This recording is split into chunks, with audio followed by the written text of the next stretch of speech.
If a man can publicly humiliate the woman he once vowed to love forever, then how powerful must she become to not just survive, but to make him witness her greatest triumph? Friday nights in New York City have a pulse all their own, a kind of electric hum that runs through every glowing window, every cab, every whispered conversation behind closed doors. But inside the gold-lit walls of Amaretto, the city's most exclusive restaurant, that hum was about to explode into something unforgettable. Amaretto was the sort of place where billionaires could disappear, where the ultra-rich went not just to eat, but to be seen, to show off, to make a statement. Everything inside glittered, from the hand-blown glass chandeliers to the silverware, polished until you could see your own reflection. Tonight, the place buzzed with a special energy. Word had gotten out. Lincoln Davis, one of Manhattan's youngest and boldest tech tycoons, was celebrating a massive business win. His face had been splashed across business magazines for years, his company the kind of overnight success that had people whispering genius and lucky bastard in the same breath.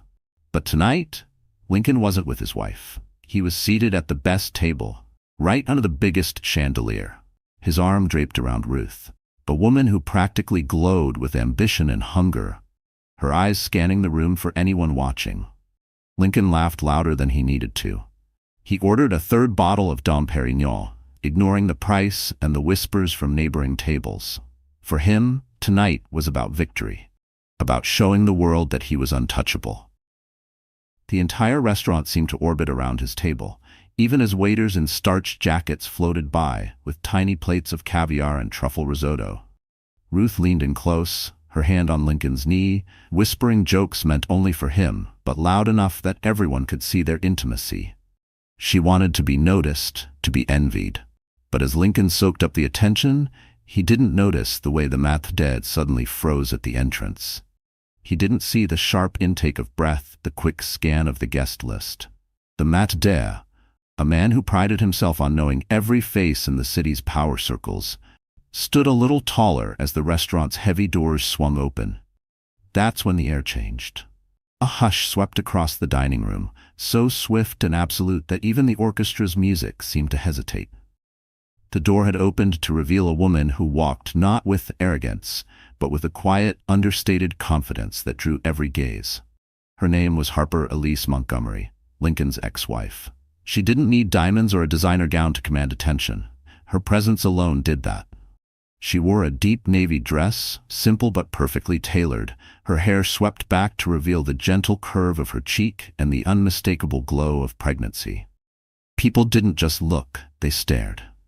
Not because Harper was loud or flamboyant, but because there was something magnetic about the way she held herself, a strength and serenity that seemed almost unshakable. She wasn't alone either.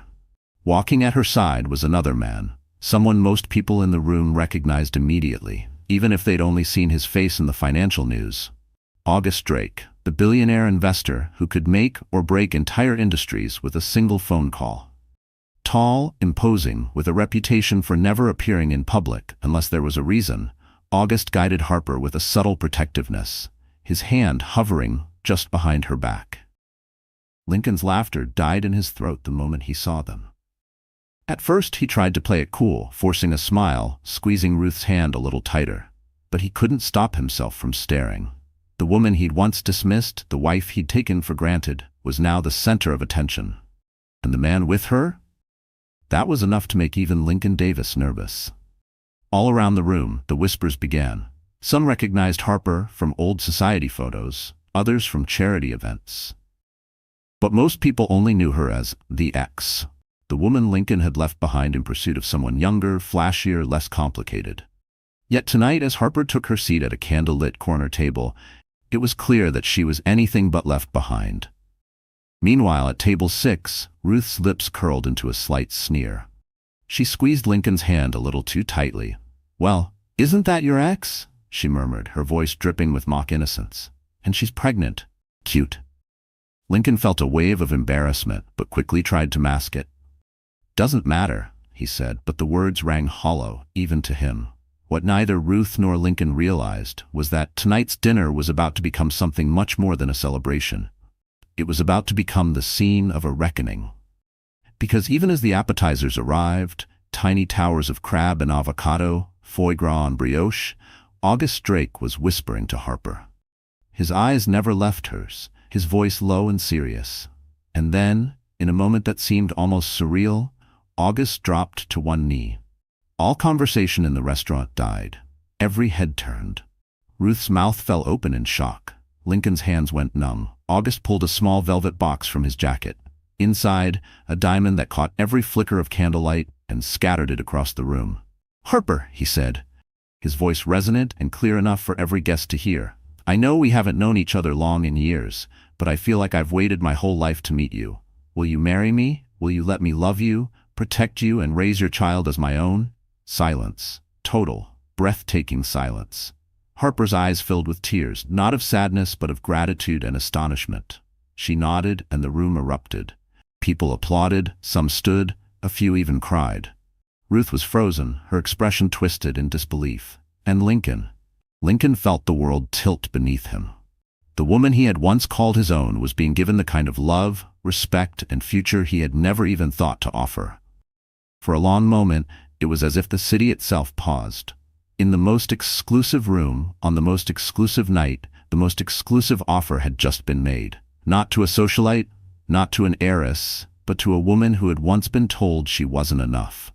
And as the applause swelled and Harper said yes, Lincoln finally understood. Some victories are worth more than money, and some losses will haunt you forever. Before the flashbulbs, before the billionaire proposal, and before her ex-husband's public humiliation, Harper Elise Montgomery was a woman most people overlooked. That's how it had always been, ever since her childhood in the small Rust Belt town of Fairmont, Pennsylvania. Life there was tough, the air thick with the smell of steel and the weight of dreams deferred. Her mother, Angela, worked the late shift at the only diner in town. Her father had disappeared before Harper could even remember his face. It was just her and her mother, scraping by, fighting for every extra dollar, saving for a future that always seemed one step away. From an early age, Harper learned to make herself useful. She helped out at the diner, did her homework behind the counter, and listened to her mother's whispered encouragements after midnight. "Don't let them tell you who you are, Harper," her mother used to say, squeezing her hand tight. "You get to decide." It was that voice, soft, strong, and unwavering, that stayed with Harper even as the world tried to press her into a mold she never quite fit. School was Harper's escape. She was bright, so bright that some teachers took notice, nudging her toward honors classes, writing letters of recommendation, and suggesting college as a way out. She earned scholarships, studied late into the night, and finally, at 18, packed everything she owned into the trunk of a rusted-out sedan and drove to New York City. The city overwhelmed her at first. The endless noise, the crowds, the sheer scale of ambition on every street. But Harper was determined not to be swallowed up. She enrolled at NYU, majoring in nonprofit management and urban policy. She worked 2 jobs, barista by dawn, office assistant by dusk, never missing a single payment, never letting herself quit. It was in New York that she met Lincoln Davis. At the time, he wasn't the business mogul he would become. He was still hungry, still gentle, still humble enough to laugh at his own mistakes. They met at a charity fundraiser, both awkwardly holding plastic cups of punch, both feeling a little out of place. There was an instant connection, real, raw, and disarming. Harper loved the way Lincoln listened to her, how he made her feel seen in a city where everyone was just trying to be noticed. They dated for 2 years, working their way up from tiny apartments and microwave dinners to a modest wedding at the Brooklyn Botanic Garden. The first few years of their marriage were filled with hope. Harper took a job at a children's advocacy nonprofit. Lincoln started his tech company, burning the candle at both ends to get it off the ground. Money was tight, but their dreams were big. When Lincoln's company finally took off, the world changed overnight. Suddenly, they had money. More than either of them could have imagined. They moved into a high-rise apartment with floor-to-ceiling windows, took vacations in places Harper had only read about, and were invited to events she'd never dared to dream of attending. But with every dollar, every accolade, something between them began to crack. Lincoln started staying later at the office, attending endless networking events. He began speaking in numbers, in deals, in ambition. He hired a stylist, a personal trainer, started coming home with expensive watches, new cologne. Harper tried to keep up, tried to mold herself into the kind of wife the city expected. She went to galas and charity events, wore designer dresses borrowed from stylists, forced herself to smile for cameras. But the more she tried to fit in, the more invisible she felt. Their fights started small, about missed dinners, about Lincoln's late nights, about the sense that he was slipping away. Lincoln would brush off her concerns. "This is how it is at the top," he'd say. "We have everything, Harper. Why can't you just be happy?" But Harper knew money couldn't buy peace. She began to feel like a supporting actress in her own marriage, there to decorate the life Lincoln was building, never to shape it herself. The final blow came in the most humiliating way possible. Harper discovered the truth, not through confession, but through whispers and rumors, then undeniable evidence. Lincoln's affair with Ruth was not only real, but it was being paraded around the city's social circles. What hurt most wasn't the cheating, but the ease with which Lincoln let her go. One night, he came home late, the scent of Ruth's perfume lingering on his suit. He didn't even try to hide it. He simply told Harper it was over, that he needed someone who matched his ambition, and that she'd always be too sensitive for his world.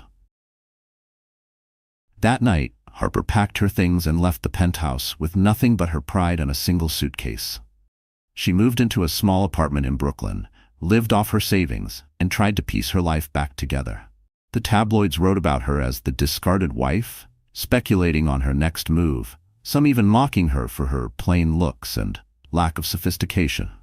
She blocked out the noise, focusing on herself and the tiny new life growing inside her. A baby she'd discovered only days after Lincoln threw her out. Motherhood changed everything. Harper poured herself into her work, volunteering at community centers, eventually landing a consulting job at a nonprofit venture capital fund. She built her own support network, drawing close to people who valued her for her kindness, her intelligence, and her tenacity. She never let Lincoln's betrayal define her. Instead, she let it refine her, pushing her to become stronger, braver, and more independent than ever before. When August Drake, a legend in the world of finance, but also a deeply private, deeply principled man, approached her to lead a new initiative for women entrepreneurs, she said yes, not just for the paycheck, but because she wanted to prove to herself that she could stand on her own. August saw something in Harper that most people missed: resilience, vision, empathy. He admired her work, then her heart, and before long their connection deepened. By the time of the fateful dinner at Amaretto, Harper was no longer the woman Lincoln had once left behind. She was a mother-to-be, a rising leader in her field, and a woman whose scars had turned to armor. She didn't need to prove anything to anyone, not even herself. She had survived heartbreak, humiliation, and loss. She had chosen to love again, and most importantly, she had chosen herself. So when August knelt at her side in the middle of the restaurant, offering her not just a ring, but a new beginning, Harper accepted, not as a victim, but as a survivor. The world saw her finally, not as the ex, but as the woman who had the last, best laugh. Amaretto wasn't just a restaurant. It was an institution, an unspoken citadel of the Manhattan elite. You couldn't just make a reservation. You had to be someone. You had to have a story. Every detail was engineered to dazzle and intimidate, from the moment you stepped out of your black car onto the velvet carpet until you left, slightly dazed from the dizzying cocktails and the sharper-edged conversation. For the select few who entered Amaretto's double doors, it was never just about food. It was about being seen. It was about staking your claim to a world that chewed up the weak and spat them onto the sidewalk. The entryway itself was a statement. Gleaming onyx floors, so polished they were almost a mirror, stretched out beneath feet clad in only the finest Italian leather. Massive gold leaf columns lined the hall, leading guests toward a forest of white tablecloths and candlelight. The maitre d', Felix, was legendary. A man who remembered your favorite drink, your ex's new lover, and the fact that you hated being seated near the kitchen. His raised eyebrow could ruin your evening. His subtle nod could make you a star. Tonight, Felix wore his most inscrutable poker face, but even he was watching the unfolding drama with interest. The lighting at Amaretto was soft and flattering, designed to erase a decade of stress lines from the city's most powerful faces. Every table was a private island, draped in imported Irish linen, each set with crystal and fine-boned china that gleamed under the low chandeliers. In the corner, a quartet played jazz standards, their notes drifting like smoke over the quiet chatter of hedge fund managers, old money matriarchs, and the city's newest self-made millionaires. Waiters glided between the tables, carrying silver trays with barely a sound. But tonight, beneath the surface glamour, an undercurrent of anticipation rippled through the room. People had heard Lincoln Davis would be here, fresh off the cover of Forbes, and still basking in the afterglow of a record-breaking IPO. Some had come hoping to catch a glimpse of Ruth, the it girl who had replaced Harper in his life, her rise as sharp and scandalous as a plot twist in a soap opera. The regulars were there too, sipping $400 wine, trading gossip, and placing quiet bets on who would flame out in this season's social games. In the center of it all sat Lincoln and Ruth. Their table, positioned under the largest chandelier, was like a stage set for a play nobody wanted to admit they were watching. Lincoln, dressed in his signature navy suit and crisp white shirt, looked every inch the conquering hero. He laughed loudly, greeted guests as they passed, and ordered bottle after bottle of champagne. Ruth, perched beside him in a scarlet dress that seemed almost engineered for envy, played her part to perfection. Her laugh was just a touch too bright, her hand just a shade too possessive as it rested on Lincoln's arm. She knew the cameras would catch every gesture, and she wanted every woman in the room to know that she'd won. The staff watched from the sidelines, discreet but alert. They'd seen their share of drama at Amaretto, but something about tonight felt different. The kitchen buzzed with the usual chaos. Chefs barking orders in 3 languages, trays of oysters and Wagyu steak sent out with military precision. In the back, a new server nervously polished glasses, hoping to avoid the wrath of the famously exacting Felix. "Big night," he whispered to a colleague, glancing toward the main dining room. "Feels like something's about to happen." He wasn't wrong. Harper's arrival had shifted the energy instantly. She wasn't loud or ostentatious, she simply belonged, and somehow that was the greatest power move of all. Her table, tucked into a corner but visible to everyone, became a gravitational center.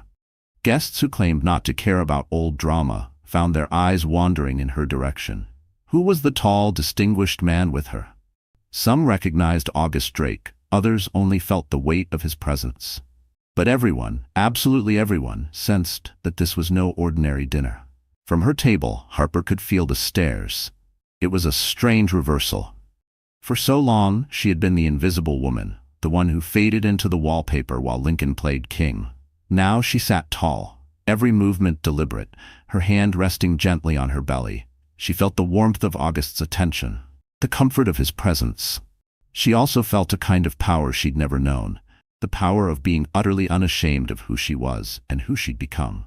August watched her with a steady gaze. He didn't touch her in the flashy, possessive way Ruth clung to Lincoln. Instead, he leaned in to ask what she wanted for dinner, listened closely to her answer, and smiled like she was the only person in the room. He was a man used to commanding boardrooms, shaping fortunes, turning down presidents. Yet here, in the soft candlelight, all of his focus was on Harper. Her comfort, her happiness, her story. At Lincoln's table, the mood had shifted. The laughter grew forced, the conversation shallower. Lincoln tried to ignore Harper, but the truth gnawed at him. How could she look so at ease? Why wasn't she devastated, furious, trying to claw back what she'd lost? For a moment, he watched the way August leaned toward her, the way Harper smiled softly in response. Lincoln felt something sour twist in his chest. He'd spent months telling himself he'd traded up, that Ruth was a prize, that Harper was too soft for his world. Yet tonight, under the scrutiny of the city's elite, he felt exposed. Ruth, sensing his distraction, squeezed his hand. "Don't let her get to you," she whispered. "She's nothing." But even Ruth's voice sounded small. She glanced over at Harper, caught the easy grace with which she sipped her water, and felt a sharp edge of insecurity. For all her confidence, Ruth couldn't help but wonder, had Lincoln really moved on, or was he just pretending? Around the room, the atmosphere thickened. A group of venture capitalists paused their conversation, watching Harper and August with open curiosity. An actress whispered to her producer, "Isn't that Lincoln's ex? She looks amazing." Waiters exchanged glances as they refilled glasses.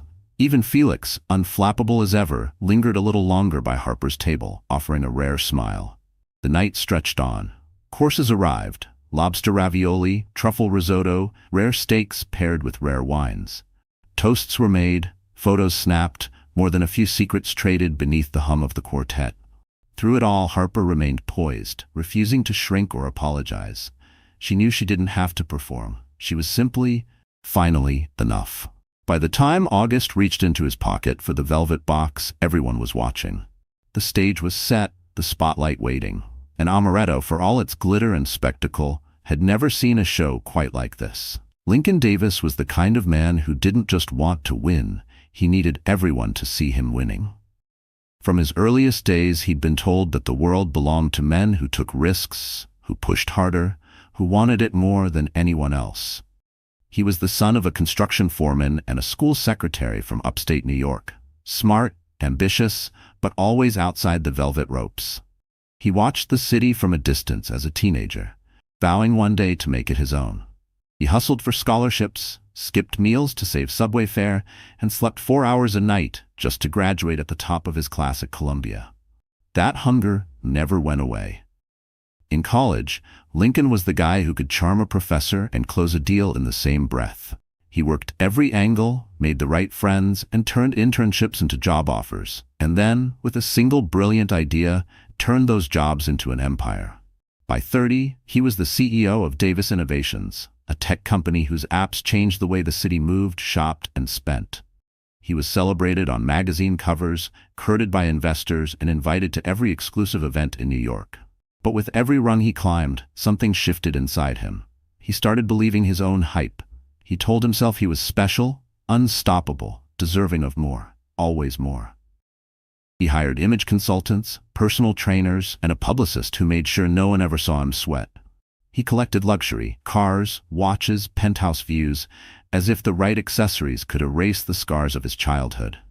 He married Harper because she was steady, loyal, and saw the good in him when he barely saw it in himself.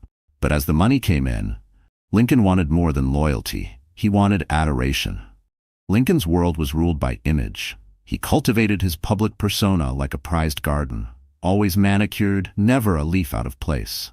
But private Lincoln was different. In the boardroom, he was feared for his quick mind and quicker temper. He demanded absolute loyalty, rewarded ruthlessly, and fired people for a single misstep. At home, his intensity curdled into impatience. He wanted things his way. Dinners ready, smiles unwavering, no questions asked. He'd learned that power was fragile, and he guarded it with suspicion. He checked Harper's phone. He tracked his employees' social media. He hated being surprised. As his company exploded in value, so did his ego. Lincoln's friends, what few he kept, noticed the change.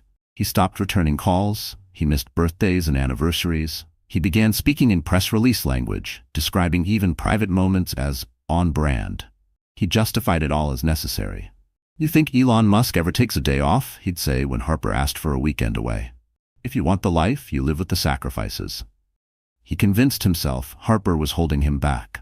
She still shopped at local boutiques instead of designer showrooms, still called her mom every Sunday, still volunteered at soup kitchens.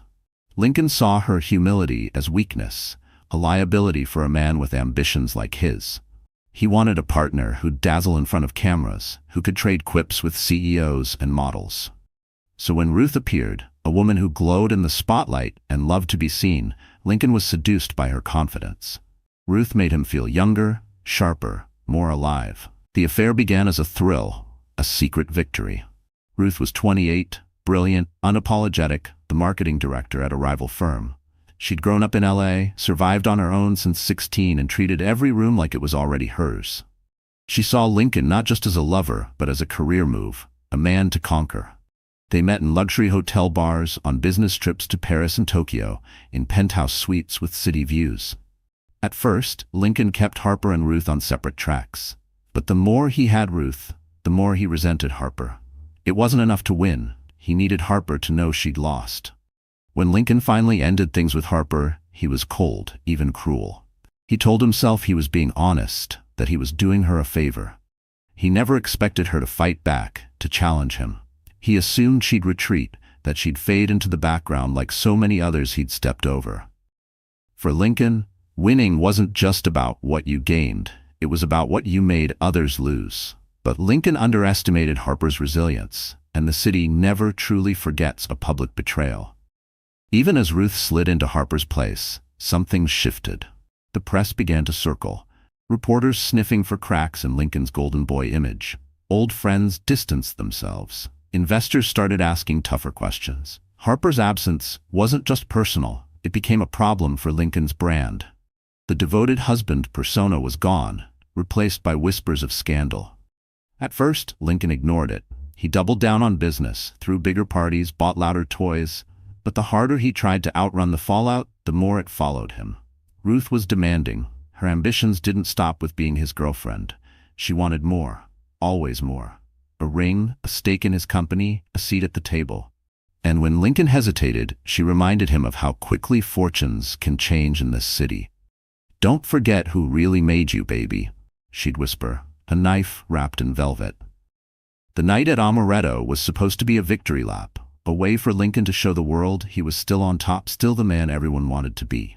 But as soon as Harper walked in with August Drake, Lincoln felt his world tilt.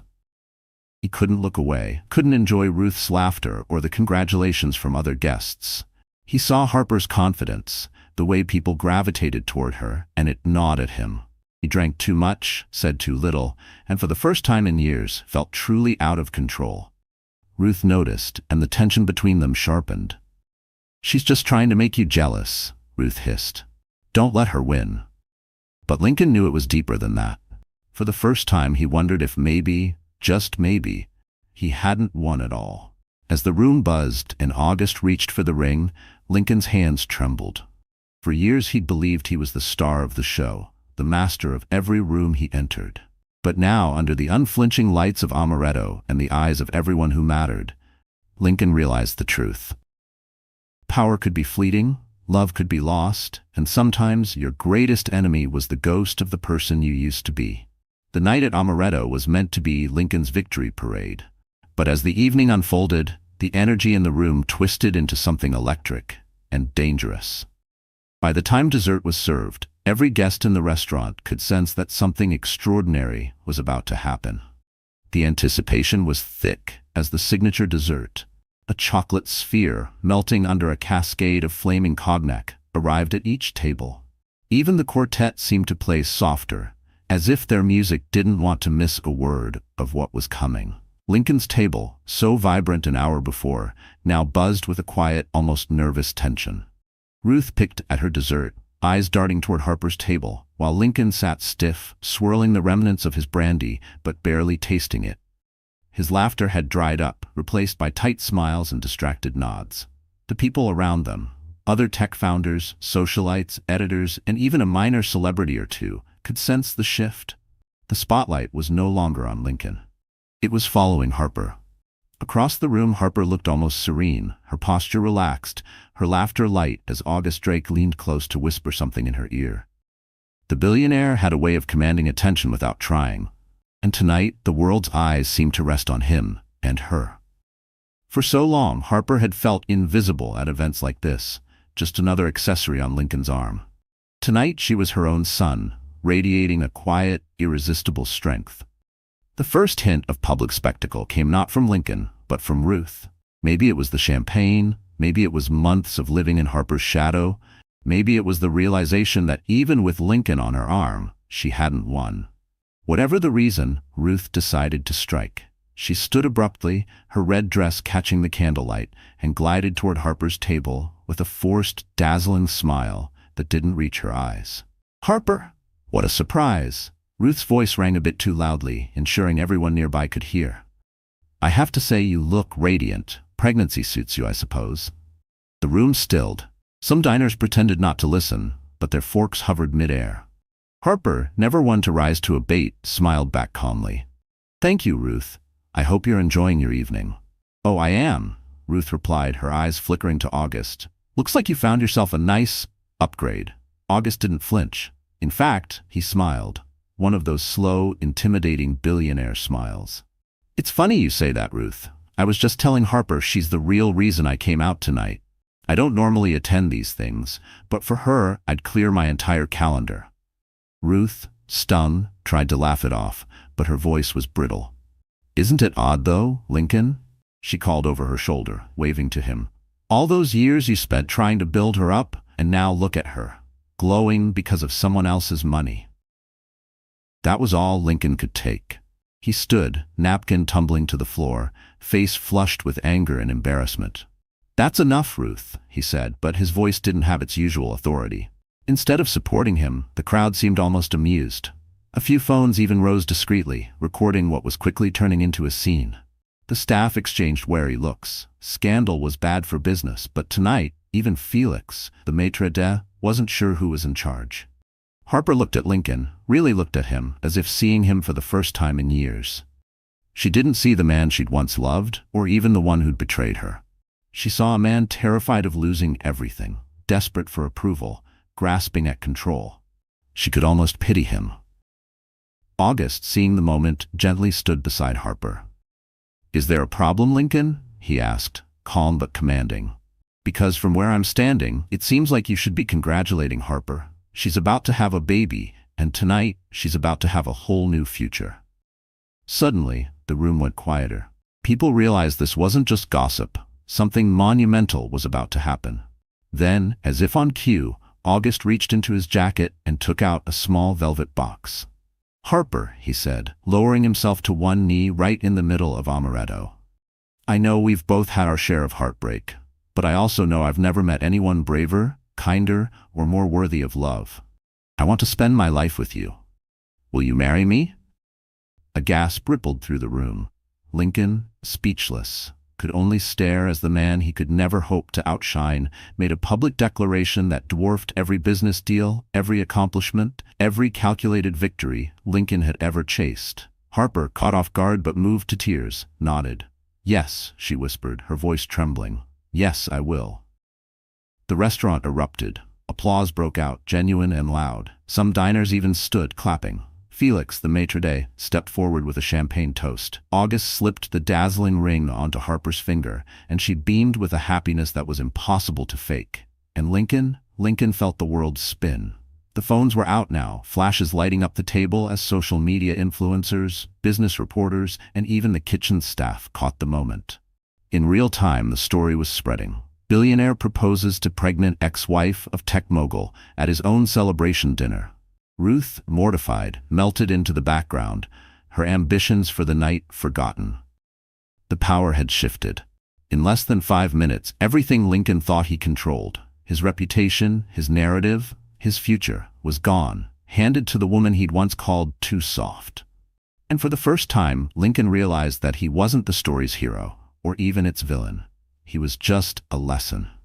That night, Harper's proposal was all over the news before dessert plates were cleared. Photos of her radiant face, August on his knee, Lincoln standing alone in the background, humiliated, defeated, exposed, flooded every social feed. And even as Harper quietly slipped out of the restaurant on August's arm, Lincoln sat at his table, alone, staring at the life he'd built and wondering how it all fell apart. For the world, Harper's acceptance of August's proposal was the perfect ending to a public humiliation. Her victory, Lincoln's defeat, a viral fairy tale. But the truth, as always, was far messier. Behind the headlines, behind the flood of congratulatory texts and calls, behind the outpouring of support on social media, Harper Montgomery was falling apart. The hours after that proposal were a blur. August's driver whisked them away from Amaretto's back entrance, paparazzi still calling her name. She tried to muster a smile, to seem grateful, to absorb the overwhelming rush of good wishes pouring into her phone. It all felt surreal.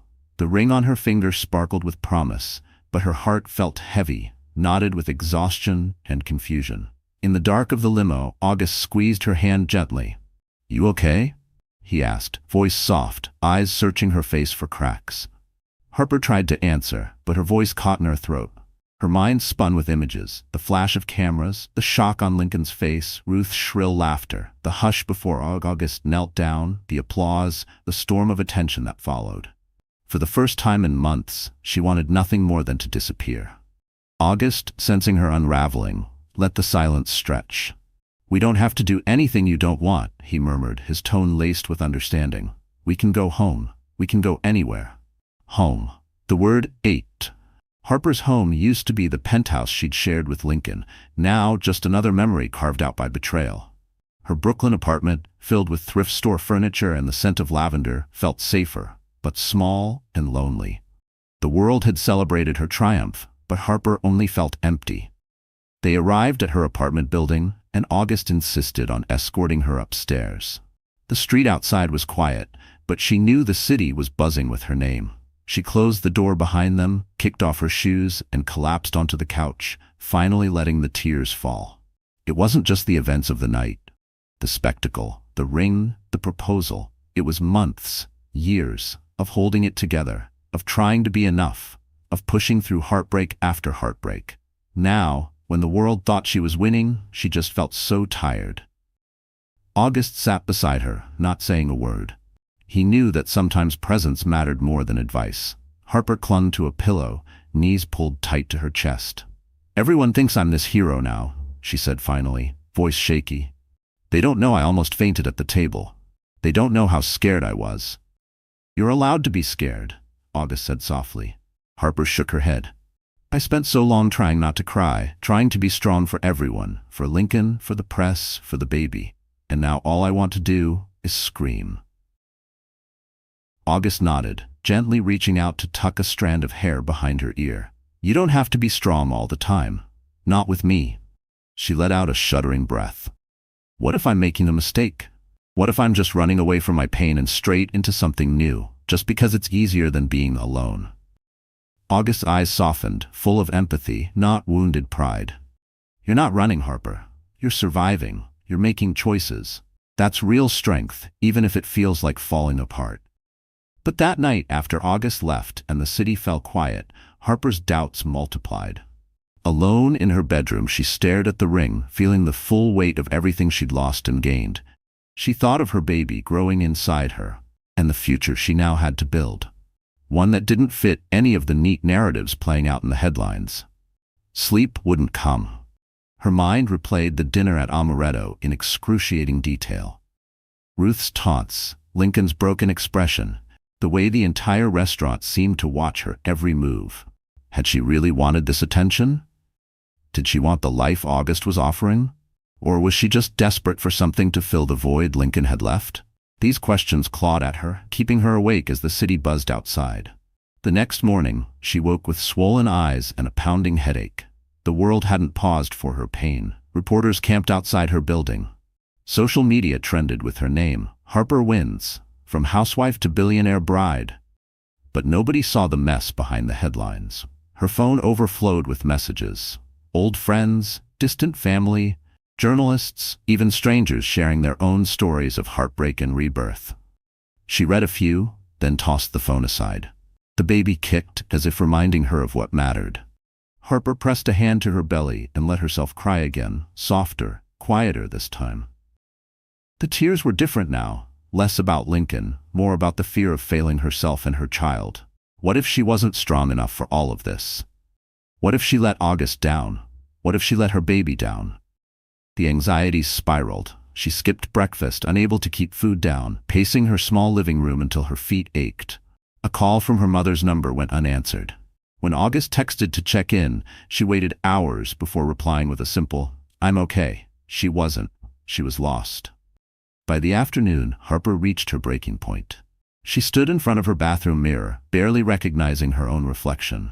Gone was the woman in the perfect dress, beaming at the restaurant. In her place was someone raw and real.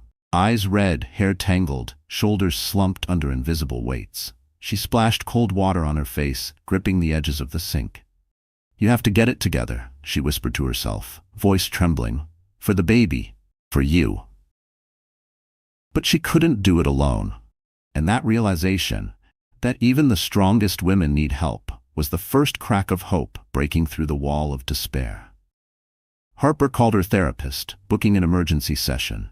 She texted her mother back, asking her to come over. She told August she needed time, not to end things, but to understand herself before she could share her life with anyone else. That night, surrounded by takeout containers and the quiet hum of city lights, Harper let herself grieve, not just Lincoln, but the life she'd dreamed of, the woman she'd tried so hard to be. She cried for the girl who had loved with her whole heart, for the wife who wasn't enough, for the mother-to-be who was still afraid. Only then, as the tears faded, did she feel a spark of something new, something that might just be the beginning of her real comeback. For days after the infamous amaretto dinner, the world spun with stories of Harper. The heartbroken wife turned billionaire's fiancée, the ordinary girl who'd landed on her feet. She was everywhere. Morning news shows, social media feeds, gossip columns. To most people, her rise looked like a stroke of impossible luck. But what nobody knew, not the reporters, not the curious neighbors, not even Lincoln, was that Harper's greatest strength was still hidden.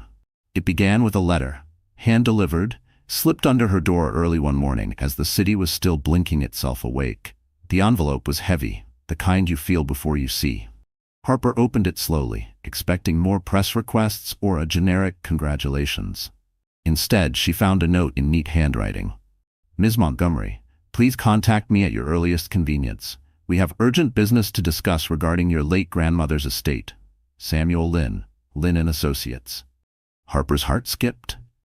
Her grandmother, Evelyn Montgomery, had died almost a decade ago. They'd been close when Harper was a child, before family money turned to dust and memories, and before Harper's mother lost the last of the family home in Fairmont. She barely remembered those years, just snippets. The feeling of sunlight in her grandmother's rose garden, the faint scent of lavender and old paper. The estate had always been a myth, something grown-ups whispered about before the bank took it all. Harper, practical and grounded, never counted on family secrets. But curiosity tugged her out of bed. She dialed the number, and within an hour, Samuel Lynn, a precise, serious man in a charcoal suit, was sitting in her living room. He carried a battered leather briefcase and the kind of gravity that said he'd done this 1,000 times. Miss Montgomery, first let me offer my congratulations, he began, nodding to the engagement ring. But I'm here for another reason. Your grandmother's will included a trust. Until now, the assets have been held under certain legal conditions, specifically until you reached the age of 30 or until a major life change deemed appropriate by her executors. Harper blinked, unsure if she was hearing right. I don't understand. My mother said there was nothing left. Lynn smiled gently. Your mother never knew the full story. Your grandmother was a private woman.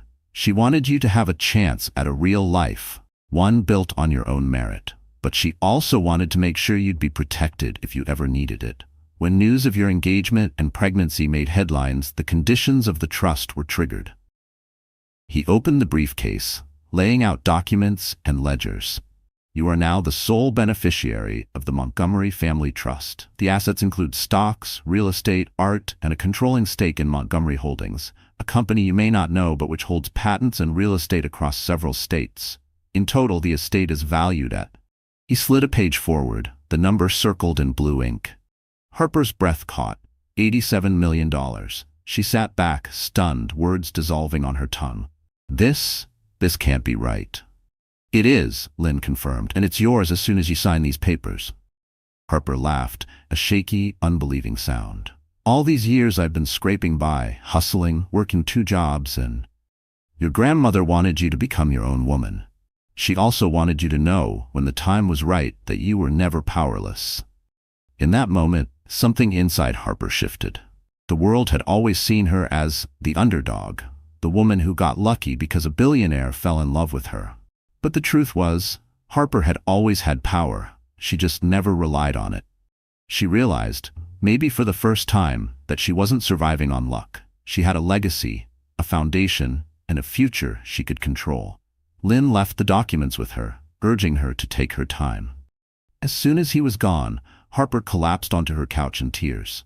This time, tears of relief and gratitude, of wonder and release. All the nights she'd lain awake, worrying about rent, about groceries, about how she'd take care of her baby, they all melted away. But the twist didn't end there. As word trickled out to her inner circle, her mother, her best friend Marissa, even her therapist, Harper began to see how this new chapter wasn't just about money. It was about reclaiming her narrative. She didn't have to settle for anyone's definition of her life. Not Lincoln's, not the city's, not the press's. And suddenly, the news was out. Not because Harper bragged, but because the business world started connecting the dots. Montgomery Holdings appoints new CEO, Harper Montgomery. Heir to forgotten fortune breaks silence. Old colleagues reached out, shocked. So did reporters, this time asking about her vision, her plans. No one could dismiss her as just a billionaire's fiancée or a tabloid headline anymore. August, too, was floored when he heard the news. When he came to visit her that night, she met him at the door, not with tears, but with a smile. "I have to show you something," she said, placing the trust documents on the kitchen table. "Turns out, my family had a few surprises left." August read through the papers, his eyes widening. "Harper, this changes everything." She shook her head. "Not everything. I'm still me. But now, I'm not starting from scratch, and I'm not depending on anyone's charity or protection, not even yours." He reached for her hand, pride shining in his gaze. "That's exactly why I fell in love with you." For the first time in a long while, Harper felt the heavy chains of insecurity start to fall away.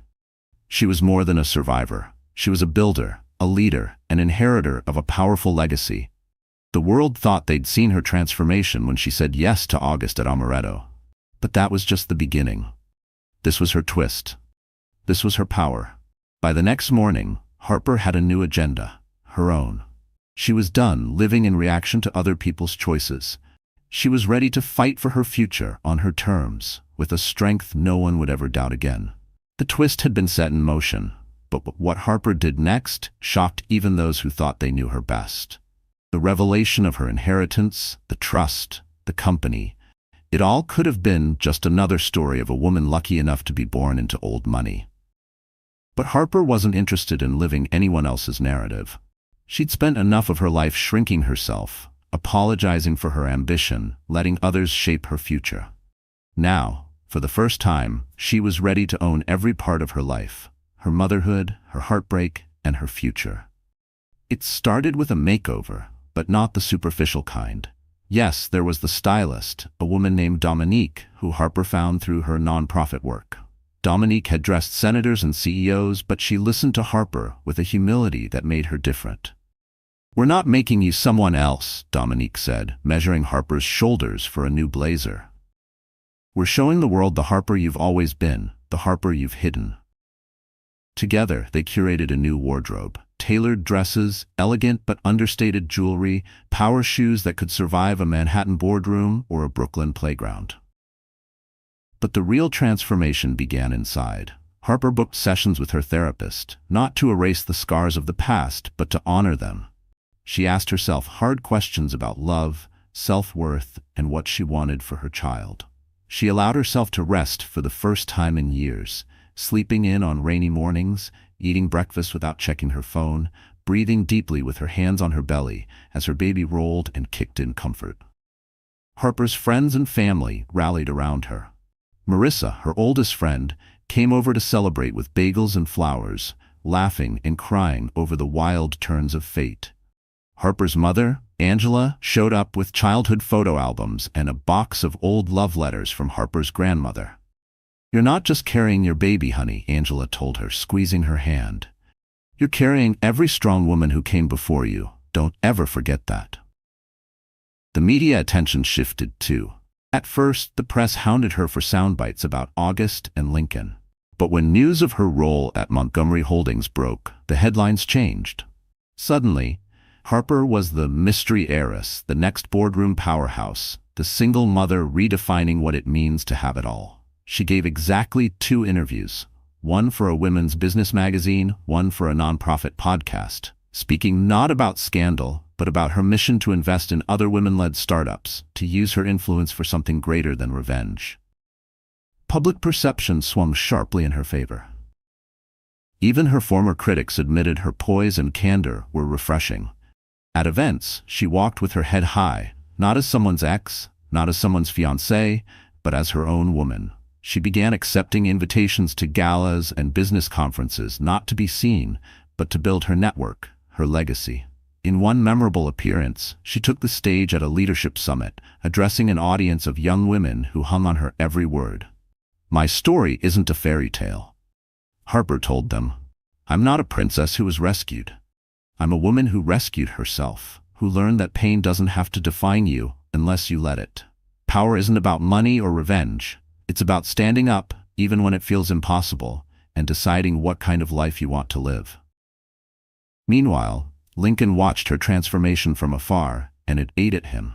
He tried to move on, threw himself into work, posted photos of him and Ruth in tropical locations, bought a new sports car. But the city's attention had shifted. Business partners who used to call him first now reached out to Harper for her opinion. Old friends from Colombia, ones he'd ghosted, sent her congratulations. Ruth grew increasingly resentful, questioning why Lincoln seemed obsessed with his ex's every move. "She's gone, Lincoln," Ruth snapped one morning, tossing a tabloid on the table. "Why can't you let her go?" He didn't have an answer. Harper, on the other hand, found herself letting go of Lincoln's ghost with each passing day. The bitterness faded, replaced by a clear-eyed gratitude for the lessons he'd taught her, the good and the painful. August respected her need for space, supporting her without suffocating. He became her confidant, her friend, her partner in planning a future that wasn't defined by his billions or her last name, but by their shared vision. And then came the physical glow-up, the one the world couldn't ignore. Harper's pregnancy only made her more radiant, her skin glowing, her smile softer but stronger. Dominique styled her for her first public appearance as CEO, a deep emerald dress perfectly draped over her bump, with a matching silk coat and classic pumps. She arrived at Montgomery Holdings' new office flanked by her team, shaking hands with staff, fielding questions from nervous board members. She didn't raise her voice, didn't posture. She simply listened, made decisions, and led by example. Within weeks, company morale soared. Employees who'd once dreaded board meetings now volunteered ideas. Harper launched an initiative for parental leave and announced a fund for minority-owned startups. She held regular coffee chats with staff, learning their names, their stories, their dreams. "You don't have to choose between family and ambition," she told her leadership team. "We're building a place where you can have both." Her social media quietly shifted from posed, polished images to real moments. Her laughing with her team, holding hands with her mother, attending prenatal yoga, reading children's books aloud to her belly. Fans, especially women, flooded her inbox with messages of hope, gratitude, and shared struggle. One afternoon, as she walked through the city in the golden haze of autumn, Harper caught her reflection in a shop window.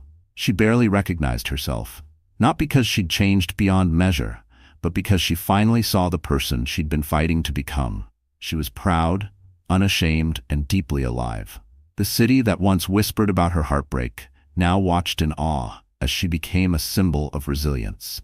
Journalists no longer asked about Lincoln or August.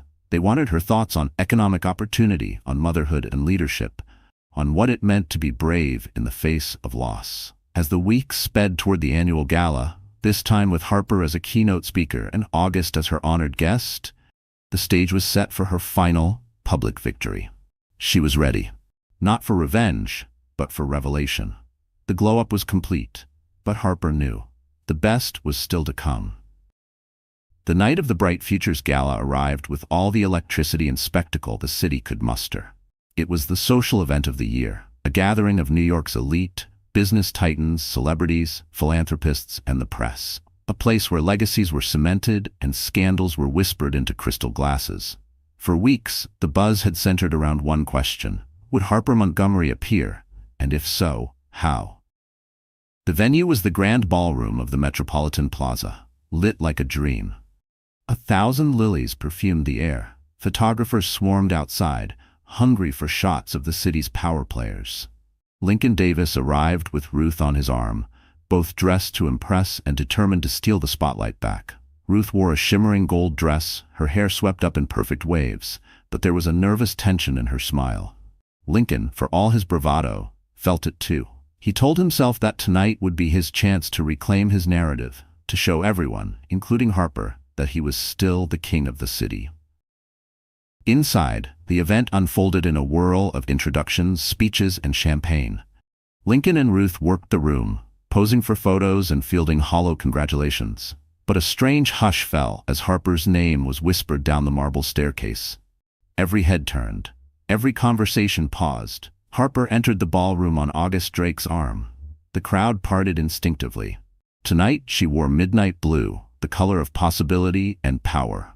Her posture was regal, her baby bump visible but embraced, not hidden.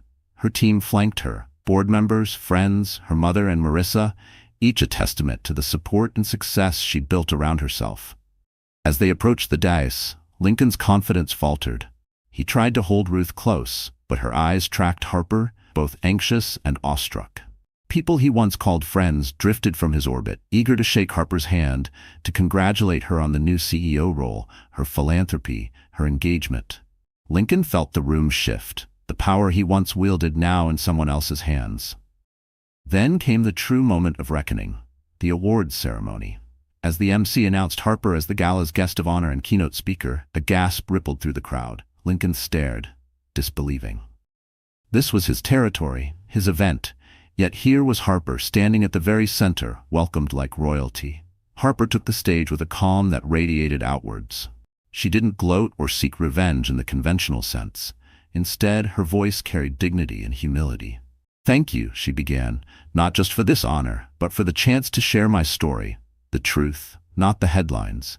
I stand before you as a woman who has lost, who has loved, and who has rebuilt. Tonight isn't about my pain or even my comeback. It's about what we can all do with our second chances." She spoke of her nonprofit work, of using the Montgomery legacy to invest in underprivileged youth, especially girls who'd been told, "You're not enough." She announced a new multi-million-dollar fund for women entrepreneurs, pledging half her own fortune to seed it. The crowd erupted in applause. Even reporters wiped their eyes. For once, the city's elite looked past money and scandal and saw real courage. As Harper left the podium, August met her with a proud smile. In that moment, she knew she'd taken back control of her life. Not with bitterness, but with vision. But the final twist was still to come. The auction, a highlight of the gala, was next. Lincoln had donated a rare luxury car, expecting it to be the centerpiece. But when the auctioneer called for the most anticipated lot, it wasn't Lincoln's car at all. It was a one-on-one mentorship lunch with Harper Montgomery, new CEO and philanthropist. The bidding started modestly, then soared. Venture capitalists, celebrities, even rival CEOs clamored for the chance to learn from her. When the hammer finally fell at a record-breaking bid, Lincoln's face was pale. Ruth squeezed his hand, but he could feel her slipping away too, her eyes drawn to the magnetic woman at the center of it all. After the event, Lincoln tried to catch Harper as she mingled with supporters. When he finally approached her, the press followed, hoping for fireworks. "Harper," he said, voice low, "I just want to say, I'm sorry for everything." She turned to him, her gaze steady, her smile kind but unyielding. "Thank you, Lincoln. I hope you find what you're looking for." She didn't add more, didn't need to. Her forgiveness was not for his comfort, but for her own peace. Ruth, left beside Lincoln, stared after Harper.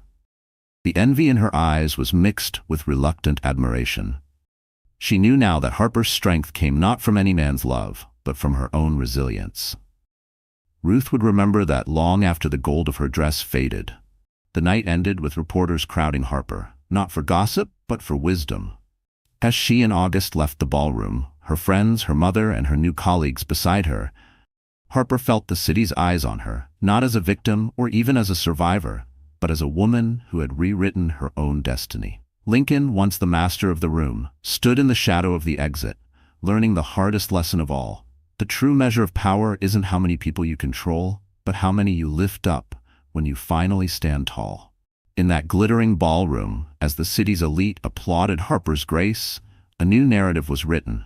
This wasn't a story of revenge, but of reclamation. As the lights dimmed on the Bright Futures Gala and the city settled back into its restless rhythm, Harper Montgomery's story lingered in the air, not as gossip or scandal, but as a beacon of hope. Her journey, marked by heartbreak, betrayal, and unimaginable transformation, was a powerful reminder that strength is not born from perfection, but forged through resilience. Harper's path was a testament to the truth that many women already knew deep in their bones. Life is rarely fair, and sometimes the people we love most are the ones who hurt us the deepest. But those wounds do not define us. What defines us is how we rise from them.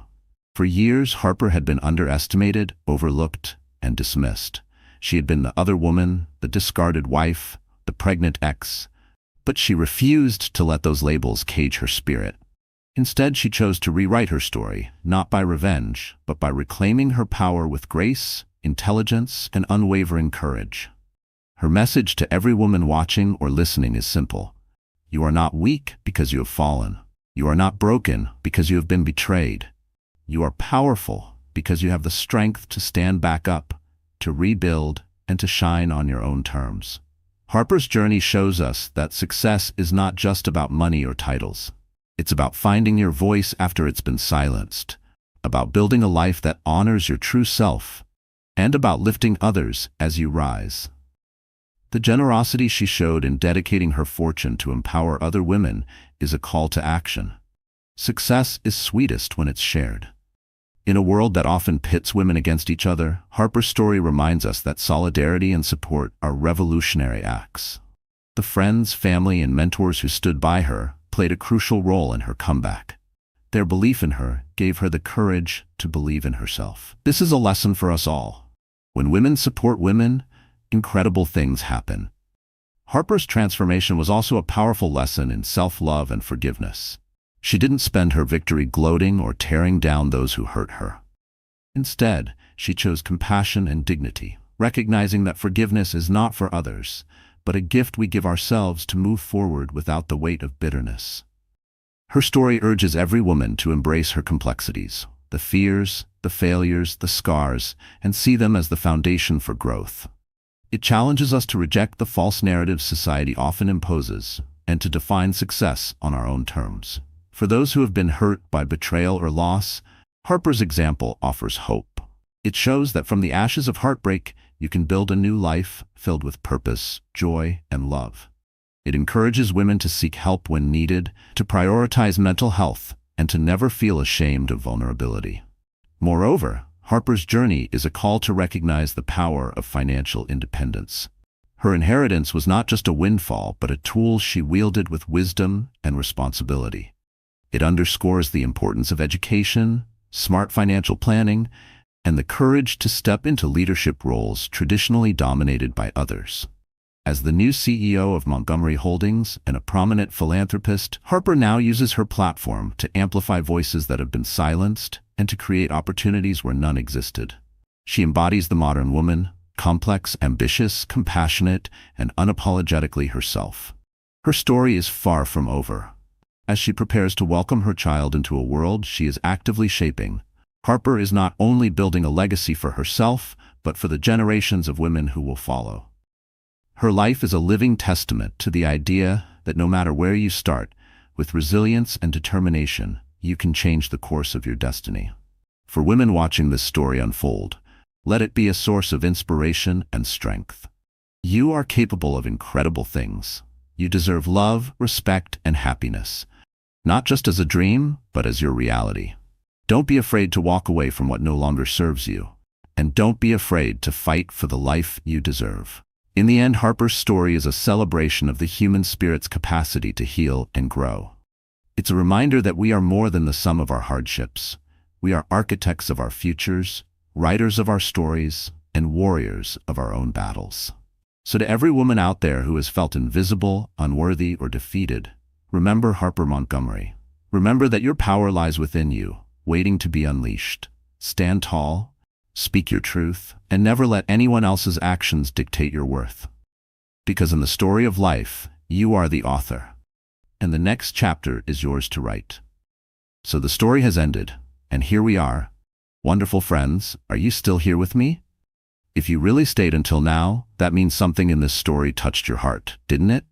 Maybe it reminded you of a time you felt broken, betrayed, or underestimated. But remember, like Harper, you have the power to rewrite your story. As the philosopher Friedrich Nietzsche said, that which does not kill us makes us stronger. Healing doesn't mean forgetting, it means growing beyond the pain and choosing to shine anyway. Life will throw its hardest punches, but your strength isn't just in surviving. It's in rising, reclaiming your power, and building the life you deserve. If this story inspired you, please like, share, and subscribe to our channel. Let's keep lifting each other up through stories that remind us we are never alone. Comment below what touched you most, and join this community of warriors, rewriting their futures every day.